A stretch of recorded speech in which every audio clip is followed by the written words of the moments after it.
Good morning, everyone. Welcome. I'm Tracy McKibben, the chair of the Finance Committee of the Authority and the New York State Canal Corporation.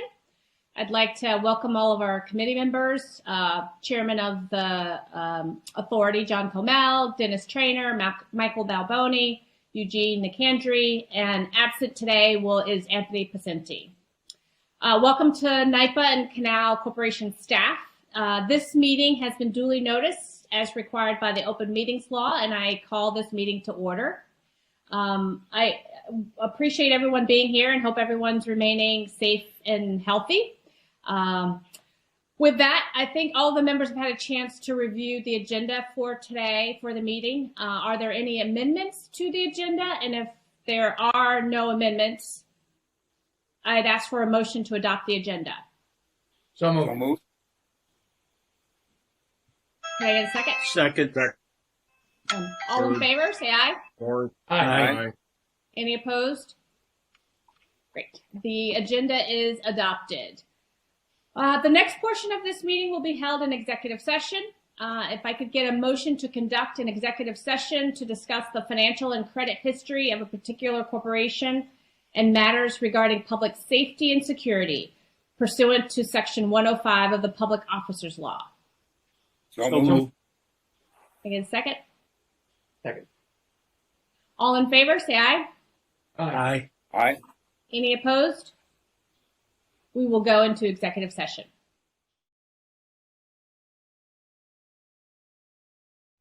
Thank you. Welcome back, everyone. I now ask for a motion to resume the meeting in open session. So moved. In a second. Great. All in favor, say aye. Aye. Any opposed? Motion carries. Thank you. No votes were taken during the executive session. We'll now move into our discussion agenda. First on the list, members were polled prior to the meeting regarding conflicts and have submitted all potential conflicts to the corporate secretary for inclusion in the minutes. And I now invite Gil Quiones, President and CEO, to provide his progress report for the Authority and the Canal. Thank you, Madam Chair, and good morning, board of members of the committee, of the Finance Committee and staff. If you recall, back in January, we stood up a task force, an internal task force at NYPA to start tracking COVID-19 in Asia. At any point in time, we have engineers, quality control engineers, who go abroad and do factory acceptance testing and quality control of the equipment that we buy from Asia and Europe, and they gave us intel that something was going on in those areas. And so we pulled them back right away into the US and stood up a task force, started monitoring that very closely. In February, we refreshed our pandemic plan and our business continuity plans. And eventually in March, early March, we stood up our emergency management operations center, the incident command structure process. I'm pleased to report that we managed that process very well. I want to commend staff both at NYPA and Canals for really stepping up and managing the crisis and responding to the crisis very well. We were up to 8 COVID positive employees, up to 30 in quarantine at one point in the past, in March.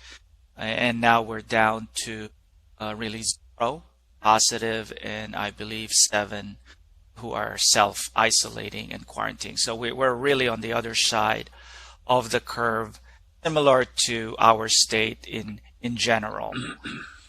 We have also paused many of our activities, capital, O&M, and we did that very successfully, paused non-essential work. And also successfully, within 5 days, we were able to have our employees work from home. and our IT system worked really well in doing that. All our digital investments that we've made over the years have paid off really, really well. So we did that, stop non-essential work except those that we need to do to keep the lights on and to keep our operations both at Canals and NYPA safe and secure, not only for our own employees but for the public if those facilities have contact or access.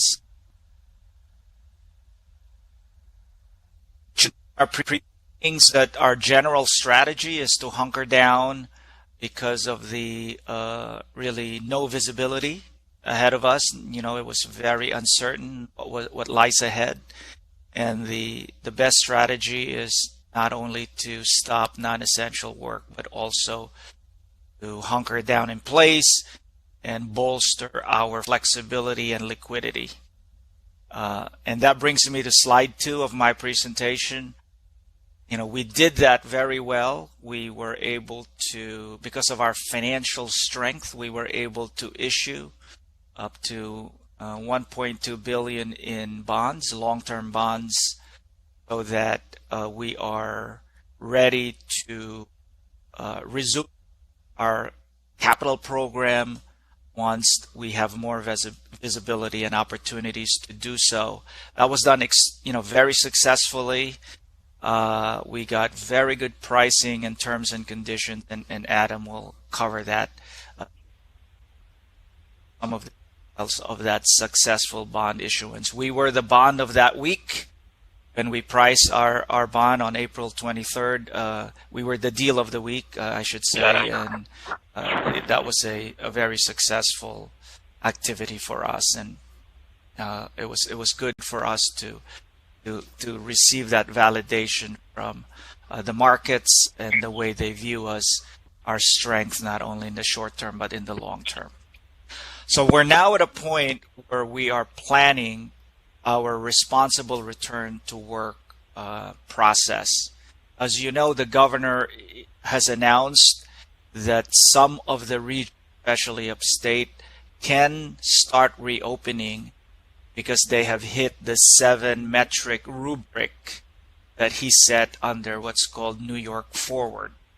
The Mohawk Valley, Finger Lakes, and the Southern Tier have met those metrics, those 7 metrics, and just yesterday the North Country has met it too, and not very far behind are the Capital Region in that process, and Central New York. So, or about the details of our return to work in our board meeting next week.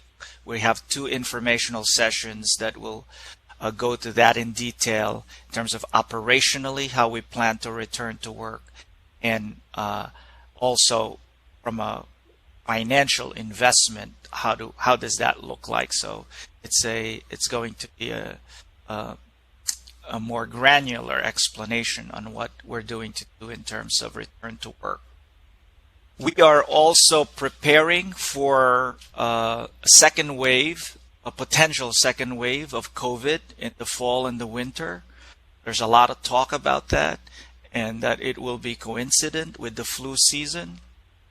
And we want to make sure that, this responsible reentry is done like a dimmer switch in your light, right? That we do it gradually and methodically. We increase the light level slowly, but also that we are able to gradually lower it down if indeed there are flare-ups or there is a second wave coincident. Have to be able to do it effectively and efficiently to be able to move that dial, that dimmer switch up and down, and that's how we're designing our processes here at NYPA and Canals. It's also storm season and heat wave season. The summer is coming up, and we always have to prepare for the worst and hope for the best, but we need to prepare for our summer heat waves. We call that our summer preparedness. Joe Kessler and his team have been working on that for both NYPA and Canals, and also storm season. We need to be prepared for hurricanes, etc. And that work is well underway. We also are continuing to support the response of other state agencies to this crisis. Many of our employees have volunteered to help the Department of Labor to answer phone calls and help unemployed New Yorkers to file for unemployment insurance. And also many of our employees at Canals and NYPA are also helping the Emergency Operations Center and other state agencies, for example, move test kits or test samples from the collection sites to the state lab for analysis and other logistical and transportation issues.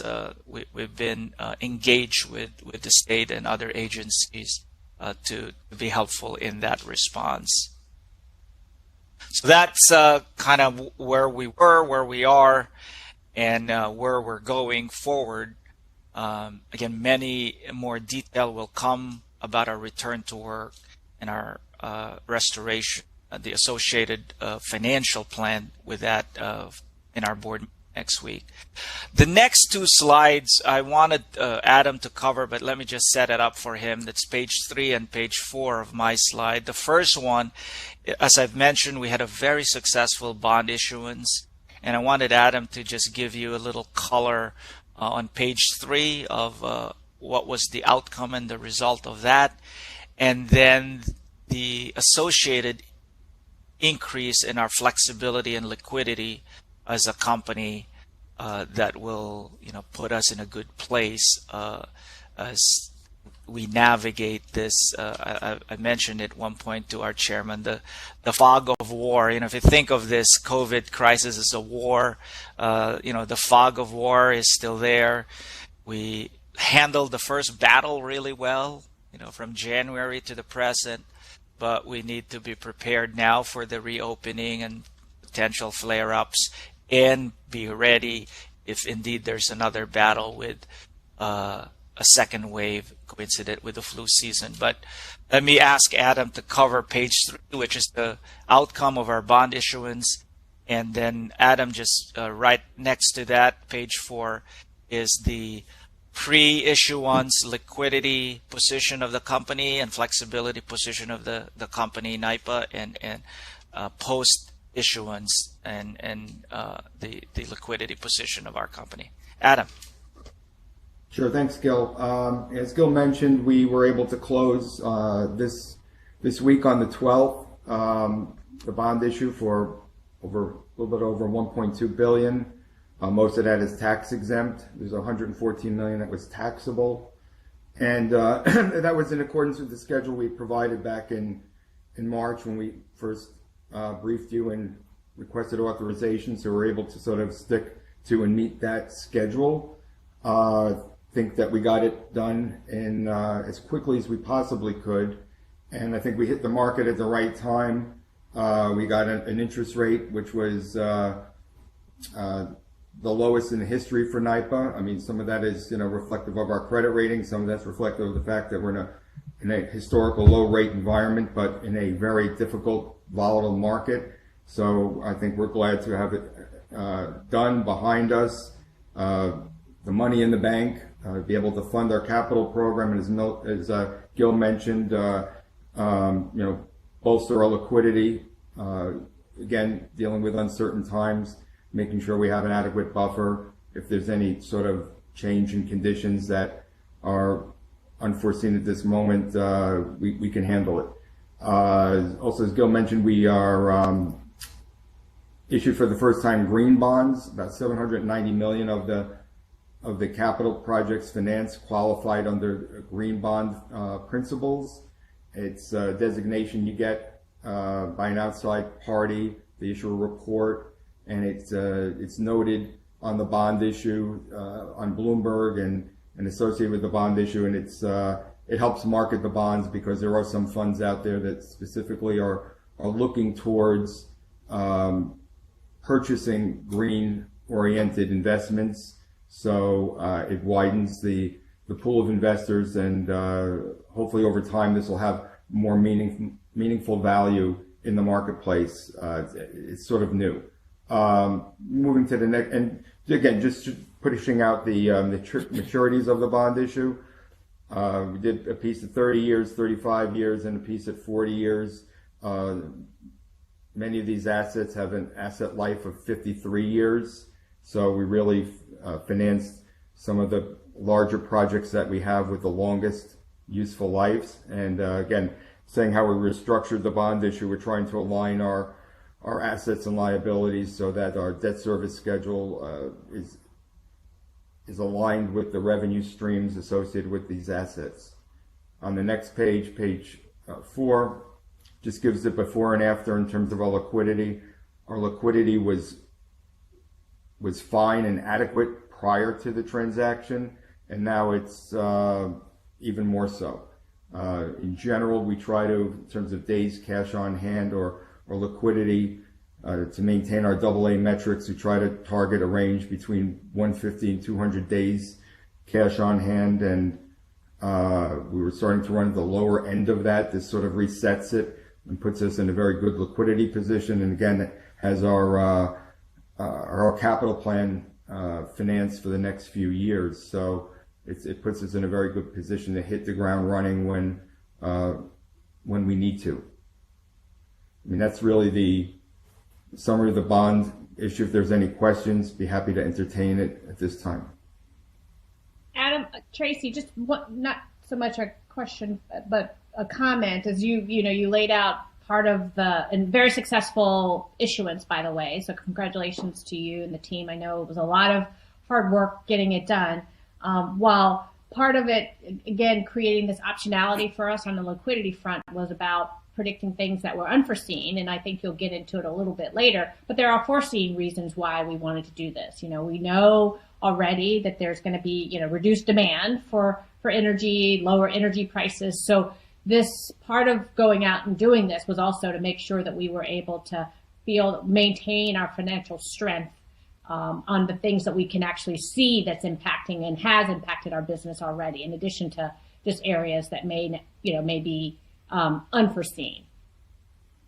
Yes, I agree. Correct. And in terms of the lower energy prices, or even the program where we've allowed some of our customers to delay payments, also in the event that others delay payments, it puts us in a liquidity position to be able to handle any of those kind of delays that may come up.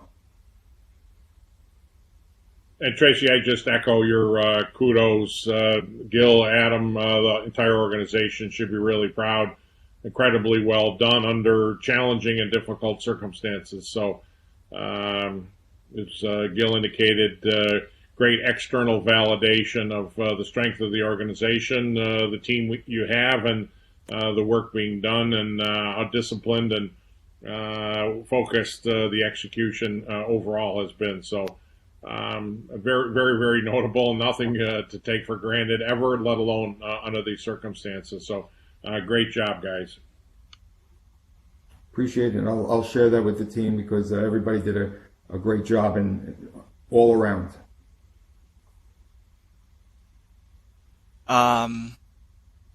There are no additional questions for Adam. I'll move on to page 5. Let me just set it up, and Adam, you can pick it up after my setup. As I mentioned in my presentation earlier, we're still in this fog of war. There's not complete visibility in front of us. It's good that we did this issuance, and we can handle any we believe any curveball that may come before us, and take advantage of opportunity. But in terms of our fiscal year, which is also the calendar year, we track what's called the income statement, right? It's our P&L, or profit and loss statement, on a fiscal year or calendar year basis. And as Tracy mentioned, because of lower demand from our customers, people are using a lot less electricity, especially with the shutdown. It was the warmest winter, third warmest winter ever since the history of taking that record. Natural gas prices are historic lows. All of those are having impact to our profit and loss statement or income statement. And you will see in this slide that we have our actuals for the first 3 months and our best guess for the end of the year. But really, let me just advise the board, the committee, and the public that estimate between now and the end of the year is subject to this fog of war. It's still very uncertain. And so when Adam will present this is really the midpoint. Our estimate of what the end of the year will look like is really a midpoint of a range of a potential outcome. And so, Adam, please walk us through this we call it 3 + 9, 3-month actual, 9-month forecast. Sure. Yes, thanks, Gil. As Gil mentioned, this is really a midpoint of a range of estimates. Most of this forecast it results in taking us from the original projected net income of $40 million to a loss of $49 million. Again, that's at a range. We think that it could go up or down by 25, 30 million from there in either direction. Significant part of the loss is attributed to the lower revenues from the energy lower energy prices, and as Gil mentioned, because of the warmer winter, had an additional impact. So that's over $60 million of lost revenue from the effect of that. We believe that in terms of our merchant portfolio, the downside risk from here is probably no more than another $20 million in terms of really the downside, the worst case scenario. And we're also seeing some increase in operating expenses due to the response to the COVID environment and things that we need to do to respond. We believe, and we've got a team in place that is going to try to get FEMA reimbursement for a good portion of those costs. Not all of them will be reimbursable, so we are reflecting sort of the net effect of that, which is around $5 million today. That number could also grow a little bit over time if we start experiencing more costs, if there's a second wave or a third wave. So again, we just want to caution people that this is based on what we know today and assuming we don't have that going forward. Those are really the main drivers of the change, and we're going to take a look at expenses where there's discretion and it's not impacting our critical operations, to see if there's opportunities to reduce expenses to offset some of this loss. But we're going to try to give you regular updates and give you as the range tightens over time. But based on where we sit today, this is the forecast. Are there any questions? Hey, let me add one more thing, Adam. We've been informed about, a few weeks ago by the Federal Energy Regulatory Commission that there may be an adjustment to this RTEP, Regional Transmission Expansion Program, regulatory issue with PJM. We're not going to discuss that with you in detail today, but there may be additional liabilities associated with that we will may have to accrue from an accounting basis that may impact the P&L or the net income, the income statement. So I just want to put that as a placeholder for the committee because that will also impact our year-end forecast to the negative. So with that, any questions for Adam or myself on the year-end forecast? I guess for me is understanding, and I take your point, Adam, that the variance number, the negative variance that you have here is, sort of best guess at where you think things may end up over the end of the year? And I know you guys, you're good at what you do, but you have no more of a, crystal ball and insight into what's going to happen than any of the other companies out there, understanding that no one really knows the direction of where the virus will take us, although people are obviously doing their best efforts to mitigate that. And so as you look at, you talked about the downside potential. So, and the plan, the way you're operating going forward is with the expectation that we're going to, we see if we continue as we are now, we're likely not to miss our target that we had set, but you're going to be exercising as much effort to try to catch up on that, but realizing that it will be, there are additional and headwinds that you'll be facing as you try to work through what everyone else is working through with some unpredictability and continued volatility. Is that right? Yeah, that's correct. And, just to, this is a net income projection, and there are a lot of different moving pieces that go into it. But I think more importantly for this year, the real focus had to be on liquidity and shoring up our liquidity and having cash, sort of building up a fortress of a balance sheet to deal with sort of unexpected headwinds, as you mentioned. I think that was really the focus of this year, to be able to really defend against any of those type of issues. The net income, will become clearer towards the end of the year and as we go into planning of next year. But really, we wanted to make sure that we were shored up with our liquidity position to be in as good shape as we possibly can. And as they say, cash is king.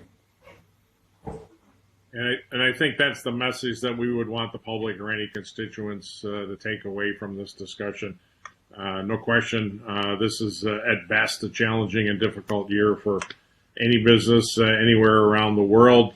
And the key message is for us, we couldn't be better positioned, and our constituents can continue to count on us to be there for them.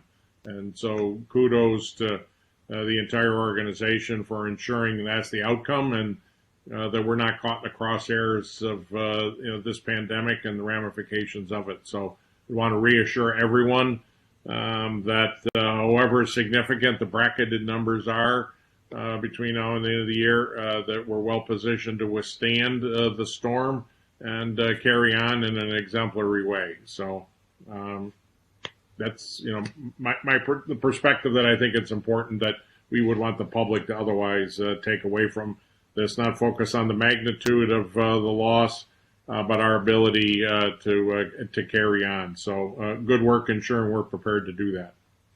Yeah, agreed. And it's one thing for us to say it, but I think having gone through the bond issuance process with the rating agencies and having them affirm our credit rating is also sort of external validation to what you just said, Mr. Chairman. So I think, it's agreed upon. Yeah, in a circumstance like this, there's an extreme flight to safety, and the execution you were able to achieve underscored just that we're deemed to be best in class and safe and secure, and the numbers that you just presented aren't in conflict with that. So want to ensure there's not disproportionate focus there by anybody who's casually looking at some fairly large bracketed numbers. In the context of where we are in our ability to carry on, we're well positioned. So good work. Yep, thanks.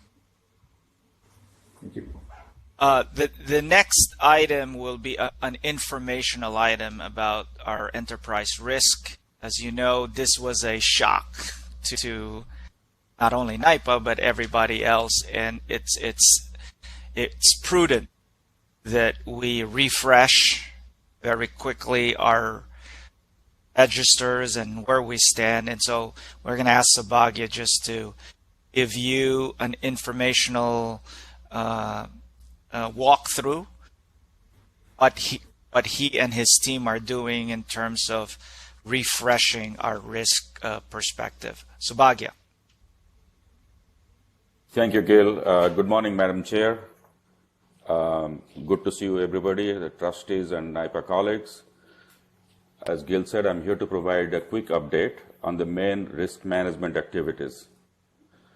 There is, of course, no overstating the scale and magnitude of the impact of this pandemic, both in the short run as well as in the long run, with ever-increasing uncertainties. However, as you are aware, NIPA management has taken all necessary steps to bolster liquidity and strengthen the financial health of the company without compromising on the focus on employee health and safety and our customers. So risk management has been working diligently in the background to support several of the key management decisions. There are 4 broad categories of risk management activities that I would like to bring to your attention. Let me start with enterprise risk management. So first off, we have revamped the risk assessment process leveraging technology to make the process much more efficient, it's much faster, much less intrusive. We have quickly created a COVID-19 risk register to capture not just the associated risks as we face the new normal, but also the mitigation strategies that will help the business in the long run. We've used the insights gathered through the Canal's risk assessment to help management prioritize its capital deployment program under a tighter budget. Meanwhile, we have continued to roll out our EGRC platform to various business units by providing training conducted by our in-house team. I'm really encouraged by the continued participation and the level of engagement of different teams undergoing the training. Going into operational risk, we have performed stress tests on the counterparty credit risk of both trading as well as non-trading counterparties as the credit downgrade become more frequent. We continue to support the merchant trading portfolio by both maintaining the system and ensuring governance through our Executive Risk Management Committee. Now I'll go into risk analytics. This is a relatively new function. Through this, we have helped finance execute a hedge to manage the exposure to aluminum price risk arising out of the Alcoa contract. We've also provided the analytical support to define the investment strategy for the OPEB assets. We've also helped pricing strategy for new products being launched by commercial operations under expanded authority. Moreover, the team is working on developing a robust model risk governance process. Last but not the least, we have been paying a lot of attention to our insurance program given the hardening market. We've been able to renew most of our policies with modest increase in premium, which is much below what our peers are facing. Yesterday, we completed the renewal of our D&O policy with only 1.2% increase in premium, while making the policy coverage a lot better. The industry is actually seeing an increase of 15 to 50% increase in these premiums. We've also been leading a peer group of LPPC insurance leads so that we have a finger on the pulse as the market is becoming increasingly challenging. We have completed the due diligence for setting up a captive entity so that we will be ready to go as soon as and when we get the legislative approval. We're also in the insurance looking to use technology for our policies and claims by leveraging our existing EGRC platform. So that's really my update today. Happy to take any questions. Good to see everybody.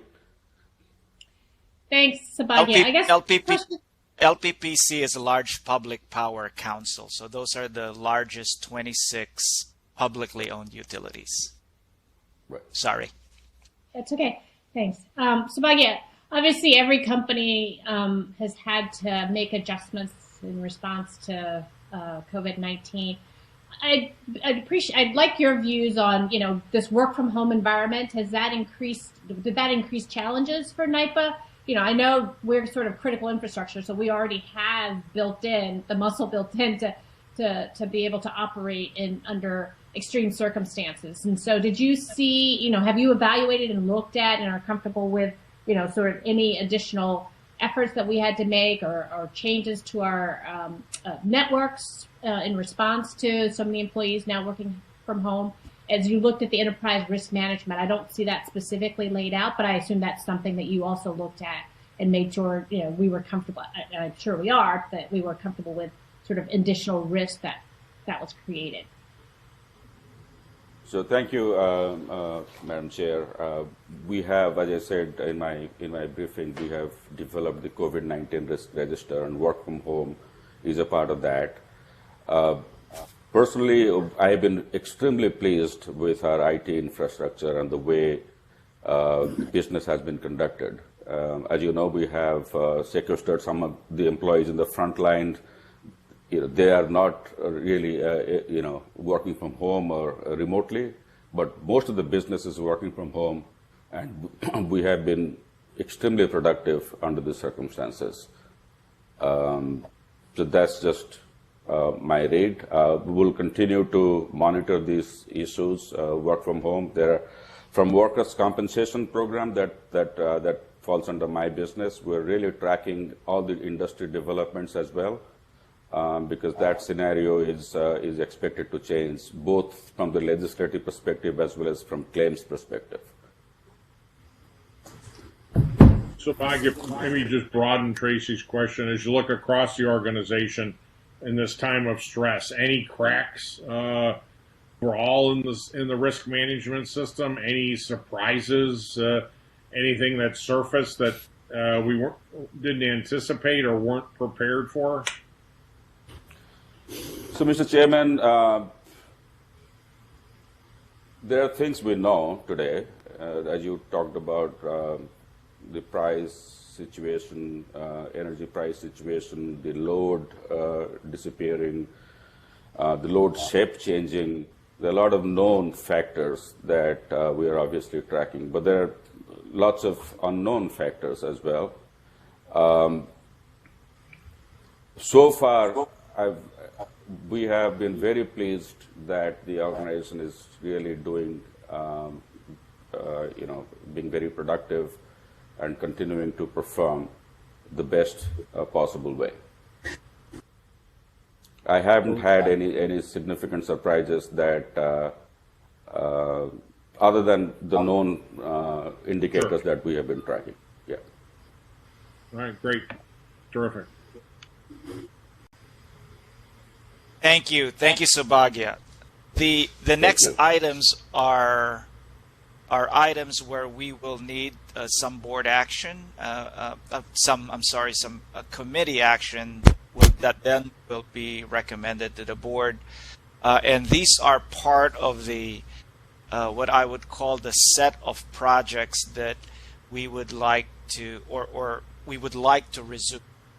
So these are things that we want to be enabled so that when we start reopening and redoing our capital project, that we have the authority to or the funding to do so. The first of that will Gil, be from. If I could just jump in before you go on to make sure that we state clearly that both the two items that we talked about, both the risk update from Subhagya and then your COVID-19 progress report, that neither one of those required any votes. So the next items the committee will. Correct. They were informational items. We have a little bit of a feedback, so somebody's not in. Yes, maybe Subhagya, can you mute yourself? You might not be muted. Thank you. Oh, the first of the the first of the item is for Joe Kessler. Joe. Good morning, everybody. Can you hear me okay? Yes. Good. Thank you. Yeah. Thank you, Madam Chair, Gil, and the rest of the committee and NYPA staff. This first item is a recommendation that we're requesting from the board for award of a 10-year master services and parts agreement in the amount of $80 million for the small clean power plant gas turbine fleet at the end of May 2020. for the May 2020 trustee meeting. So just by way of background, many of you may recall that the Power Authority owns and operates 11 of what we call LM6000 GE gas turbines, small clean power plants. 10 are located within the New York City and one out on Suffolk County and Long Island. These were installed back in 2001 in response to a significant capacity gap that the state had identified on the heels of the California blackouts and some of the price spiking that were going in California. It was identified at that time that within the city to maintain their 80% capacity within the downstate region, there was about a 315 megawatt shortfall. The New York Power Authority at that time stepped up with this Power Now program to install these generators to provide about 500 megawatts toward that goal, so far exceeding that goal. And over the past 20 years, they've served the system very well in terms of resilience, capacity, and are a key component to the system today. So the contract that we have in place is part of a maintenance model that's a little bit different than what we do in the rest of the organization. As you know, in most of our hydro facilities, we use NYPA staff with contract support to do the operations and maintenance. In our southeast region, the fossil plants, if you will, have a little bit different model. We use long-term service agreements to provide those services with limited NYPA staff to support them. The reason we do that is it provides maximum flexibility on what to do with these assets going forward. So right now, the contract proposal that's in place is to maintain the 11, they're 18 years old now, but put in 2001, for inspections, overhauls, turbine hot gas section inspections. These are all periodic maintenances that happen based on runtime hours. So this is all part of our regular O&M and ISO 55001 maintenance program for these assets. So we did put a request for proposal out in August of 2018, and the proposals were received in October, and consistent with the actually, I think those dates are 19. I think that might be a typo there. Consistent with NYPA's procurement policies, GE Packaged Power was selected as the most technically qualified bidder. So the contract also, which we insisted on, given all the renewable goals in the state, that we have flexibility to implement new technologies to make these assets more effective in the glide path toward the renewable goals for the state. So the flexibility we have would allow us to implement technologies for gas to power, for example, storage and other advancements on the units themselves to support the renewable goals. And the agreement is transactional in nature. In other words, what we would do is it does have an $80 million limit over the 10 years, but we would provide for specific purchase order releases for every expense put toward that contract. So they would go through the entire EAP process to make sure that we were getting the best value for those services. So with that, I think that's all my comments on this. If there are any questions, I'm willing to answer, obviously. But what we're requesting here today is recommendation from this Finance Committee to approve or to present to the board an approval for the this contract. Great. Any questions from the committee? Joe, just clarify again that when this work will be able to begin, is this a function of post-COVID, or the contracts apparently still need to be let and bid and whatever? So the work itself, you expect it to occur yet this year, or maybe not? There will be some. So some of the work, it's primarily O&M work. So this work would be ongoing. It's actually part of the essential services we're doing for O&M already. So this work is, so the difference is, and most of the predictive maintenance that we do upstate as part of our ISO 55001 strategy is condition-based. On the horizontal shaft units like these units, these are also condition-based, but sometimes they're based on runtime hours or effective runtime hours based on the way they're operated.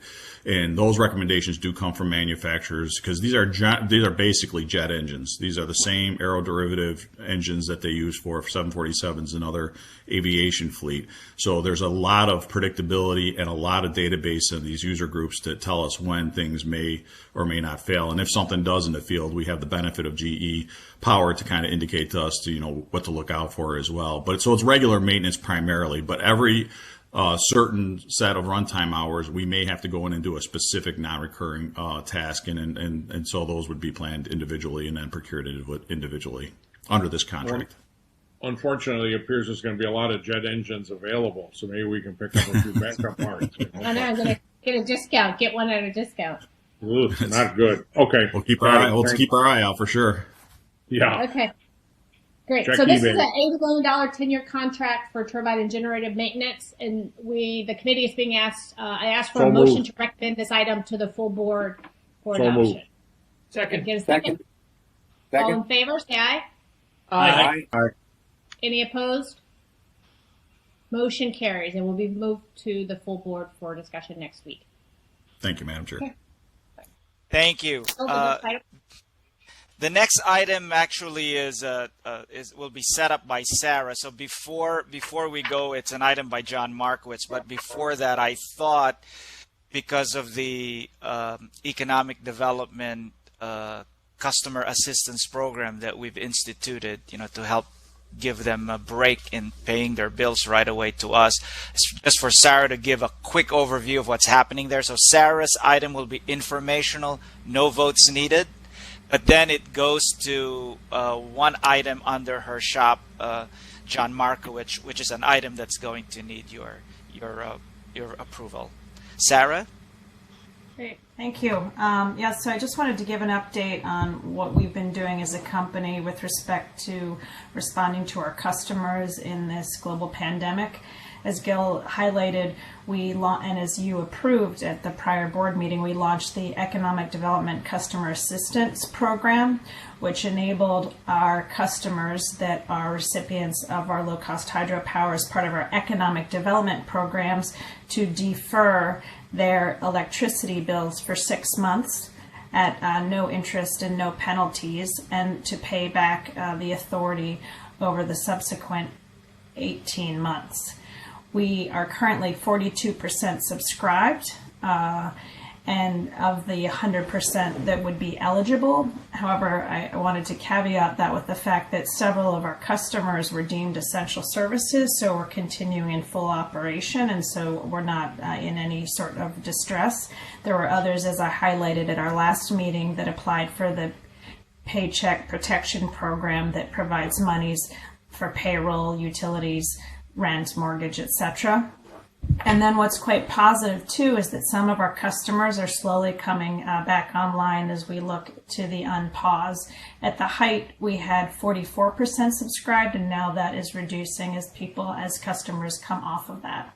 So that is on the Economic Development Customer Assistance Program. It's been very well received by our customers. We've gotten exceptional positive feedback from them on that. Regarding our customers as well, clearly we have a sensitivity to their financial situation, and so we also have been monitoring our receivables. I'm pleased to say that despite everything that's going on, we are not seeing an inordinate amount of bad debt relative to and delays in payments relative to what we have typically seen historically. As you can see here, the outstanding 60 days plus receivables are not significantly higher at all relative to, and actually lower relative to what we'd seen previously in the last year at the same time. As well, we only have one major CNE customer that has requested that we defer their bill to be paid by 30 days, and that is really the only customer that has actively reached out to request a deferral by 1 month. To the upper right corner, and I'm sure that we'll have a greater discussion on this topic as we roll out of our emergency response on COVID. But as Gil's highlighted, we're learning a lot as a result of going through this COVID pandemic, identifying ways to work differently and smarter.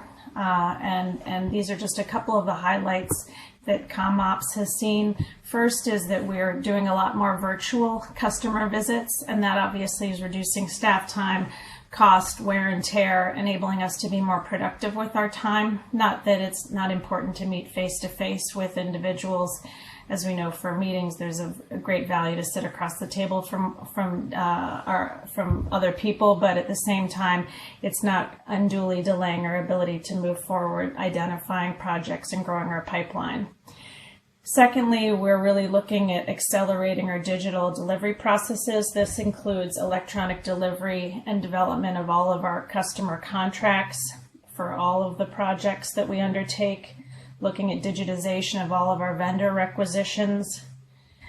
We've also accelerated our approach to single project agreements, so looking to establish one individual agreement that will streamline our interface with our customers and enable all of the products and services that NYPA offers to be within that one agreement to reduce the inefficiencies and the incremental paper that would have to otherwise be put through the system.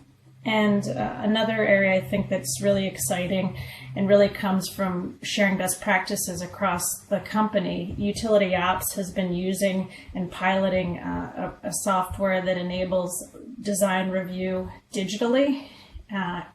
And we have been taking advantage of their experience and doing digital design reviews of all of the projects as we work remotely on our different energy efficiency and other projects. So that's on the remote work efficiencies. And then finally, wholesale market operations. I think Adam's touched on it, Subagi's touched on it, Gil's touched on it. But clearly the power prices have dropped 50% compared to what we were seeing in Q4 of last year. Gas prices 70% compared to what we were seeing in Q4 last year. We have entered into hedging of over 60% and 70% in energy and capacity respectively for 2020, and are executing where we can and transacting where we can in the outer years, although there's a lot of uncertainty around that. But all that being said, the downside exposure that we see for the remainder of 2020 on our net income would be $23 million. With respect to load, we continue to see our customer load consistently down with what the NISO market's seen, essentially an 8% decline in load across New York State, with a 20% decline in load in the New York City area specifically.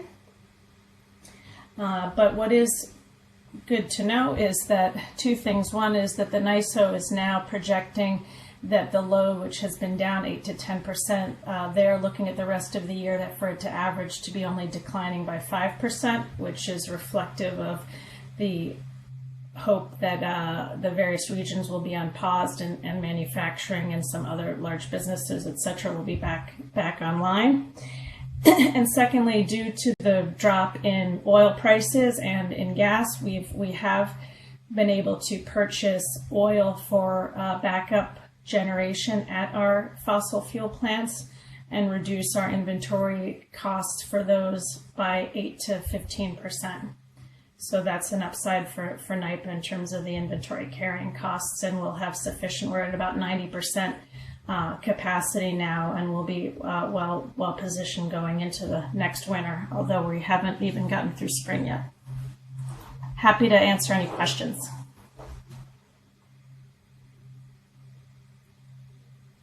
Happy to hear, frankly, our customers are weathering the storm that well, and happy and proud that we're able to support those that are challenged. So good work and well done to you and the team, Sarah.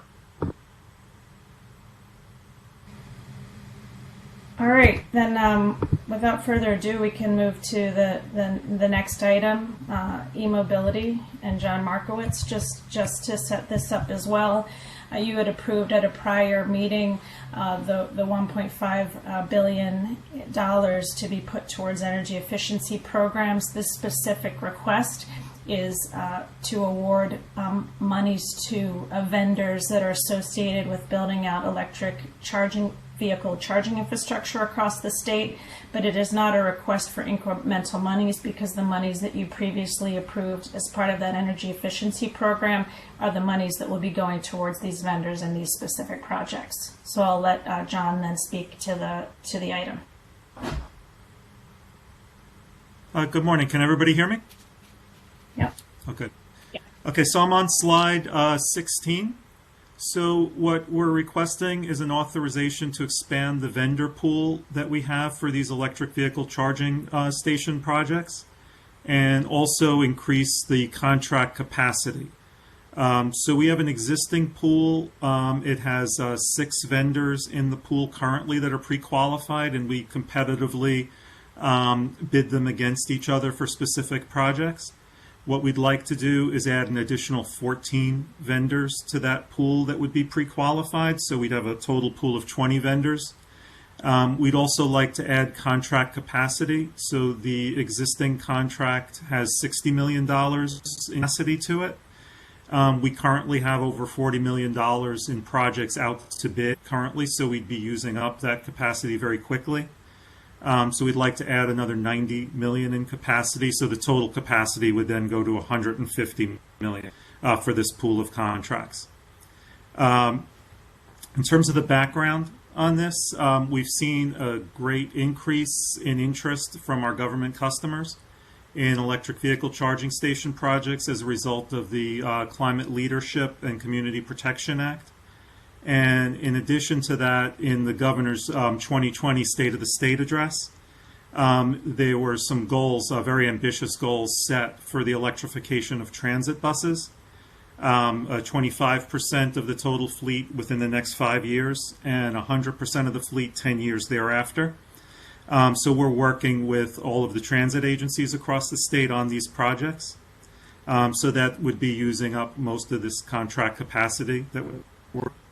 And point of clarification, we use the same pool of vendors for both the EV Moonshot, the New York program, as well as customer-owned projects. So it's the same pool of vendors, but on the customer-owned projects, we get full cost recovery as we do with any other energy efficiency project. So in terms of the EV Moonshot, the $40 million that the trustees approved, we had plenty of capacity in the pre-existing contracts for that first slice of the EV Moonshot, but this additional request for capacity is for these customer-owned projects. And like I said, primarily it consists of the transit bus projects. And on slide 17 of the presentation, I list the additional vendors that we're requesting to add to the pool. So there's 14 firms. Several of them are specialists in transit bus electrification, which was the reason we wanted to add them to the pool. So it's adding to the total qualifications of the pool, so having some specialized firms in addition to those that build charging stations for the general public for the light-duty vehicles. So in summary, we're asking to add these 14 vendors to this contract pool and also add 90 million in contract capacity. And with that, I'll take any questions. I guess one question that I had, thank you, and I know you, Sarah started out by saying we're not increasing the amount, and I get confused when we use the word capacity, and so you've got here that we authorized 55 and then an additional request. So help me understand, what we approved before was a pocket 250 total to be used toward this effort. You then provided us, I assume, a proposal for the spend of the initial amount, which was 55, and now you're saying we now have, an idea of what we want to spend the next tranche of that 250 for. Do I have that right? Because I get confused by whether or not we're, this is a new request or an old request, even though we're saying you're seeking additional capacity. Yeah, it's a new request, and there's basically 2 streams of work that we're using the same contractor pool for. So one is the EV Moonshot project that the board previously approved. That was a total of 250 million going out through 2025, and the board approved the initial $40 million spend. So we're not asking for any additional funding on that. So the first Yes. tranche. Okay. Yes. So we're not Just helps asking me for understand any that. additional funding within that program at all. So this additional contract capacity would be to service customer-owned projects, like we're building charging stations at bus depots for the transit agencies. And this is just contract capacity. So it'd be the ability to go out to bid for those projects, then also in parallel contract with our transit agency customers. And we would manage the installation of the charging stations for them, and then they would pay us back for that work. So it's a separate stream of work. I get it, but, Just to be- but so 90 just to million be- is under the 50. Sorry, go ahead, Sarah. You No, were- so the 250 was to build out the public charging infrastructure across the state. There's no additional request for that 40 for beyond the 40 million that was already approved. This other work that's being done is specifically for our customers that we have currently, not the public to put out on the highways, but essentially for our existing pool of customers that are doing energy efficiency projects and other projects with us. So that's why the funding that is being applied to these new vendors is coming from the energy efficiency program funds that you had previously approved. So what is really being requested here is that we can now work with these additional 14 vendors that we did not have in the pool before. But we don't just say we don't just ask for approval to work with these new vendors without assigning some value up to which we can actually assign work to them going forward. So that when he says contract capacity, that's what he's talking about, to apply the energy efficiency 1.5 billion funds, the incremental 90 million towards these specific vendors up to a certain maximum amount. John or Sarah, can you clarify the outcomes of this? So how many bus charging systems will we have? Sorry. Sure. So we're basically asking for this additional capacity to meet those goals of the 25% of the fleet within the next 5 years. So typical bus charger is about $150,000. So just to get to that 5-year goal, I believe is something like 700 buses across the fleet. So it's pretty significant. So this 150 million will primarily subsidize whatever the math is, $150,000, maybe it's more than that, $150,000 charging systems for buses. Right, but it wouldn't be a subsidy. It would be for our contract capacity. Understand. So, right, but we're right, we're underwriting in the short term. So I'm trying Yes. to do my math is bad there. What is that? 100? 150,000, 150 million, whatever we've got here. I'm just trying to get the magnitude. What's the outcome? It'd be a few hundred, I guess, be under 1,000. Okay. And you said, Sarah, that this won't impact, or won't incrementally add to the publicly available charging stations. This is customer focused. Right, where we're getting where we're actually charging fees for the design project management of projects. So we're recovering these costs over time. Yes. Yes. Got it. Okay. Rather than the evolve the 40 million, from that 250 moonshot that you approved a couple of years ago, the revenue model for that's a B2C business. The public will pay us. This is going to be a specific customer paying us back. Got it. Okay. Yep. I'm happy to move it, Tracy. Great. With that motion, can I get a second? Second. All in favor, say aye. Aye. Any opposed? Great, thank you. Motion carried. Thank you. Very much. The next items are, I would call under our shared services category. First will be Justin, and then Rob Piasek. Again, these are things that we need to enable us to support everybody else's activity in NYPA and Canals. Justin. Thank you, Gil. Good morning, Chair McKibben, trustees, NYPA staff. This item relates to our outside counsel panel and the refreshment or reappointment of firms that serve as a supplement to the in-house counsel work that we do in my department on behalf of the authority. So the Finance Committee will be requested to recommend to the trustees the approval of 28 awards. They're all listed in Exhibit A. In the aggregate value of $17.75 million for on-call legal services. Under our procurement guidelines, every 5 years we go out with an RFP to review and potentially restock our stable of outside counsel firms. And this year we did go out early in the year with an RFP. We received 34 responses, and we've identified 28 firms from various specialties within the practice of law. So in the general legal services area, we would have firms that provide services such as litigation, HR, labor relations, environmental, licensing, immigration, contracts, intellectual property, real estate, investigations, and governance.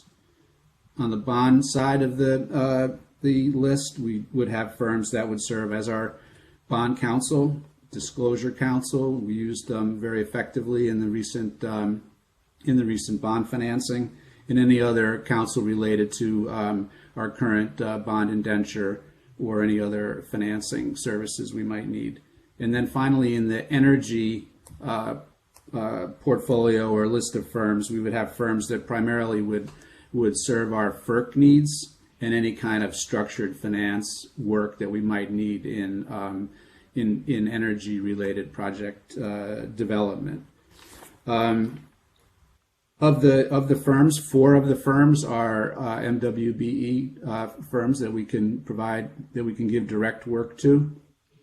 At the same time, we ask all the firms to propose a plan for how they're going to meet their MWBE goals by partnering with other firms.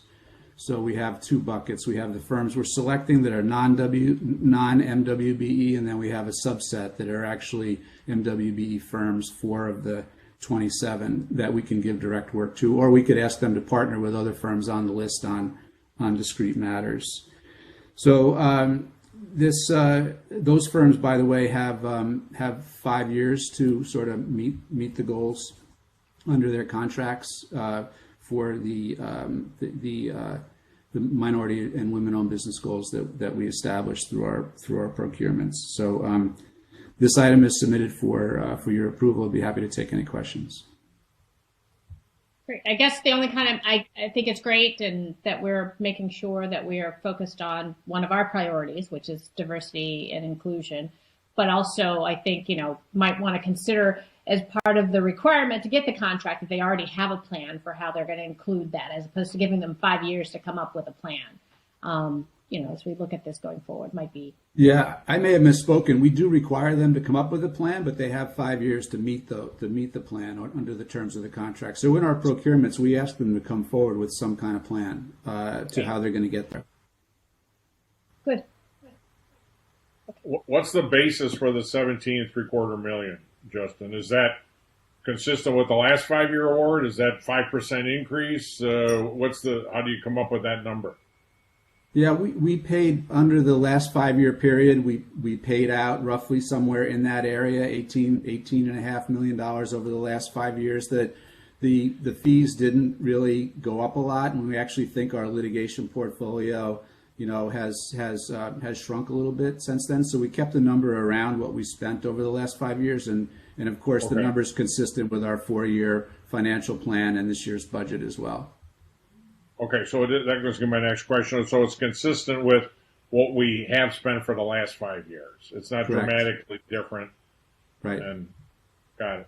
Okay, I'm happy to move it. Great. Thanks. With that motion, I'll ask for a second. Second.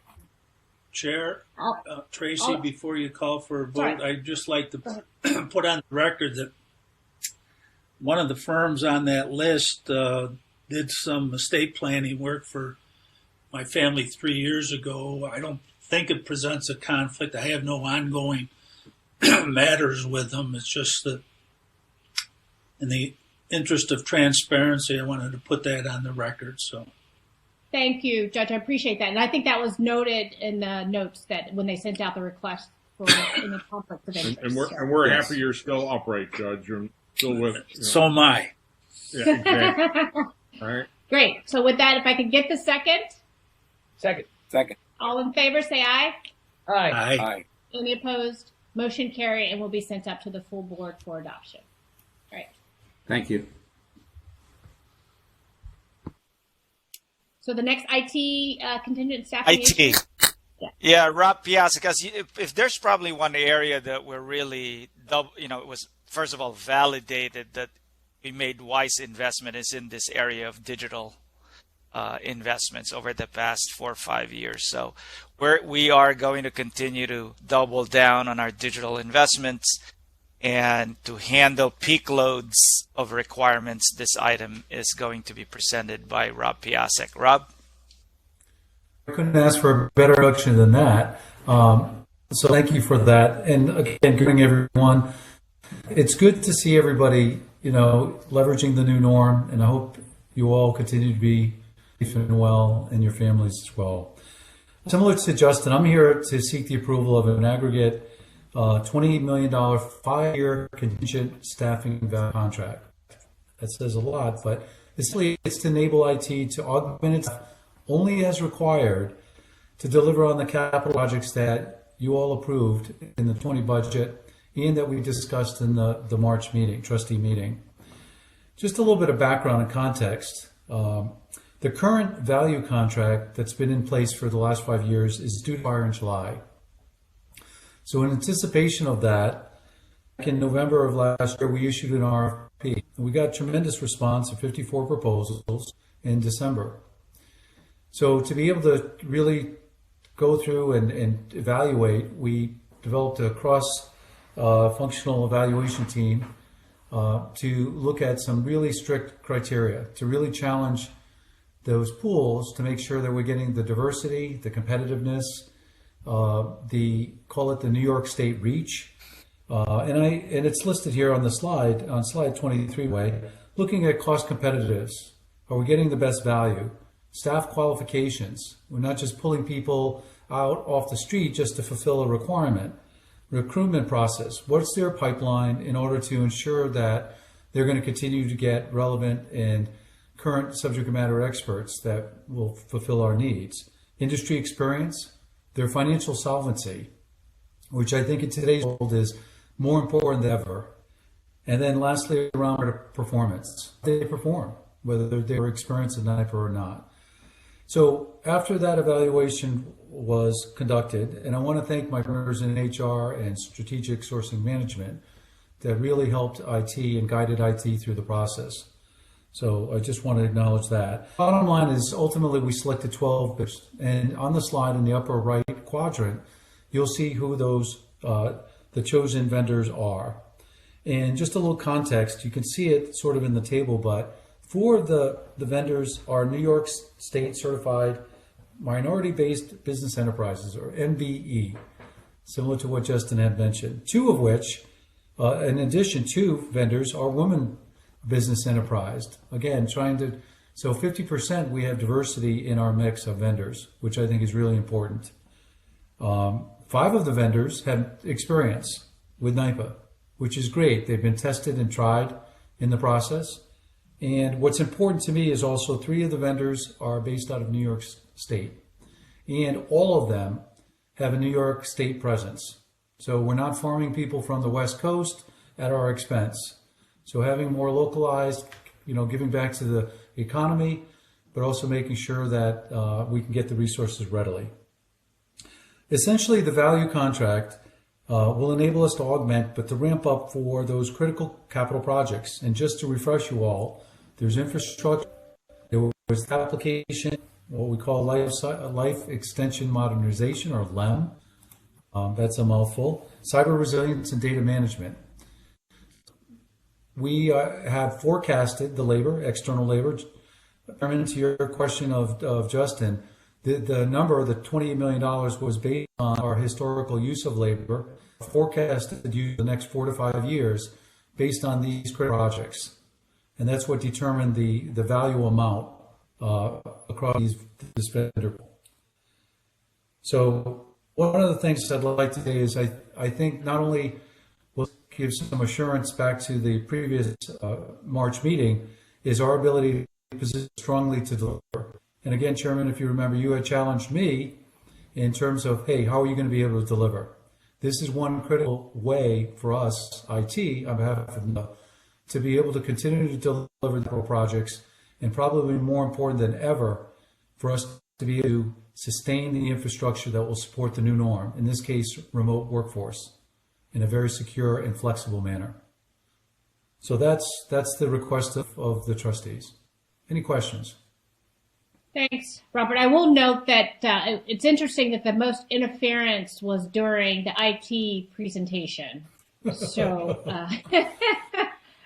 don't know what that says. But JC, I think my IT folks that are behind the scenes probably did that intentionally, but not certain.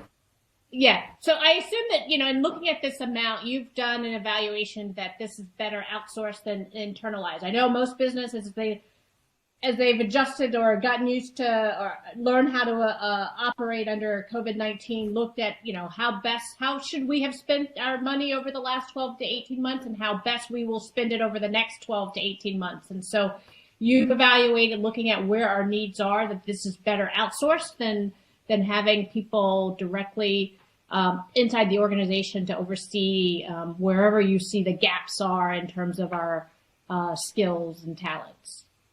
We constantly, so we have absolutely have a strategy in how we look at labor for the different types that we have in IT, whether it's deployment of capital and how we do that most efficiently and effectively, both from a cost perspective, but bringing in the right skills to deploy.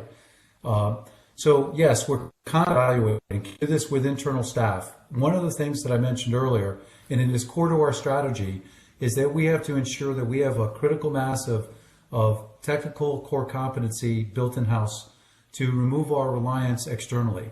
So when we look at our staffing mix and we look at hiring using our precious headcount, constantly looking, hey, I don't want to be dependent on these 12 or any number in the future. How do we make sure we have the right skill sets, whether it's cyber science, cloud engineering, whatever the skill set is. We constantly are assessing that, and we whether for to have the right blend. But this is strictly to augment what we don't have to meet. And so it's so much to help. Yeah, we definitely need to get Rob a new router at home. Oh, you think?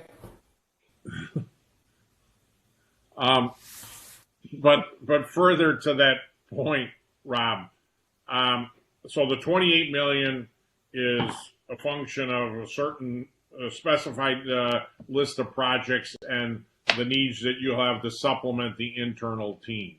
In light of what we've seen over the last 10 weeks, there's no need to accelerate that. You're comfortable that this is the right number and will be appropriately prepared as the new business model emerges. I mean, this isn't 28 million for the old model. This is the right number to support the continued evolution of our business under whatever the new order will be. It's still a relevant amount.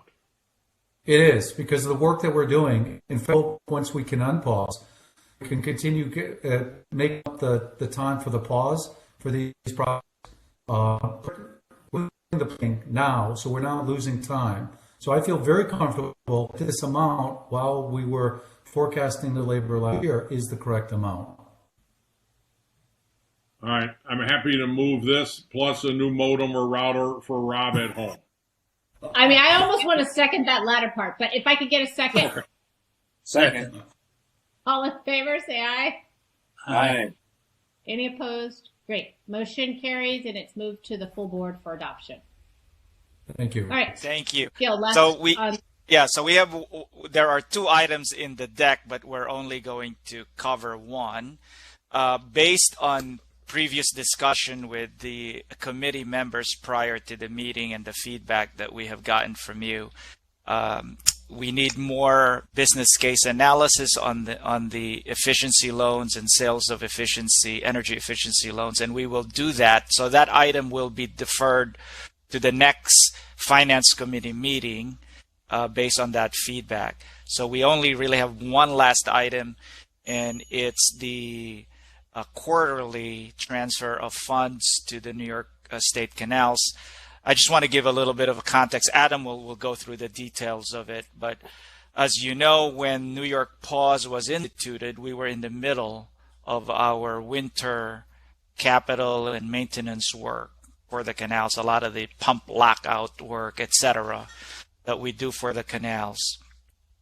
And because of the pause, most of the canal, that work had to stop, aside from the safe and secure related type work for the canal infrastructure, and most employees had to work from home.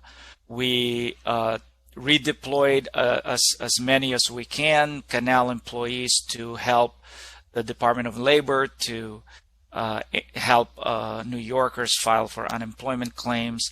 We also redeployed some of them to help the emergency operation activities of the state, from transportation to logistics. So we did as much as we could do to do that.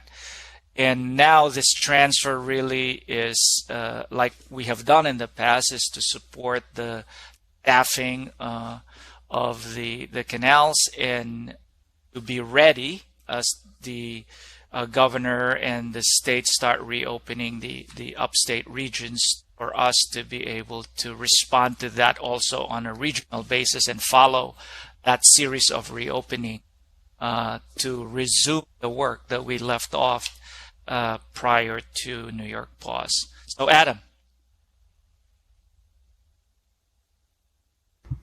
Thank you, Gil. As Gil mentioned, we do the release for the O&M budget related to the canals. A good portion of this, or majority of this budget, is fixed with salaries, benefits, and contract services that are in place.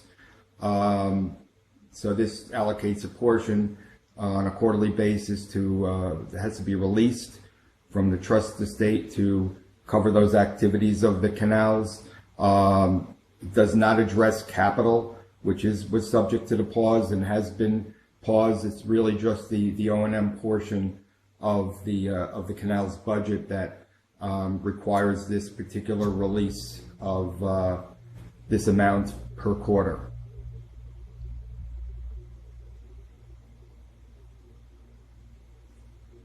Are there any questions regarding that?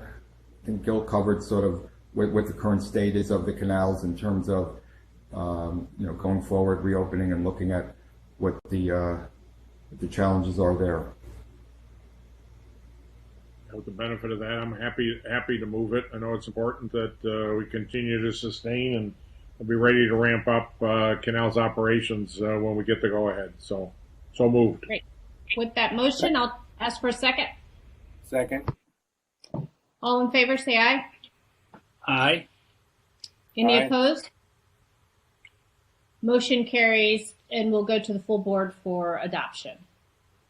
Thank you. Anything else, Gil? All we have, Madam Chair, for this meeting, and as we always do, this will be incorporated as your report, the committee chair, to the full board when we have our meeting next week. Great, thank you. Tracy, I would move the adoption of the consent agenda on the. I appreciate that. With that motion, if I could get a second. Second. All in favor, say aye. Aye. Any opposed? Motion carries on the consent agenda. The next joint finance committee meeting is scheduled for July 16th, 2020. If I could get a motion to close this committee meeting.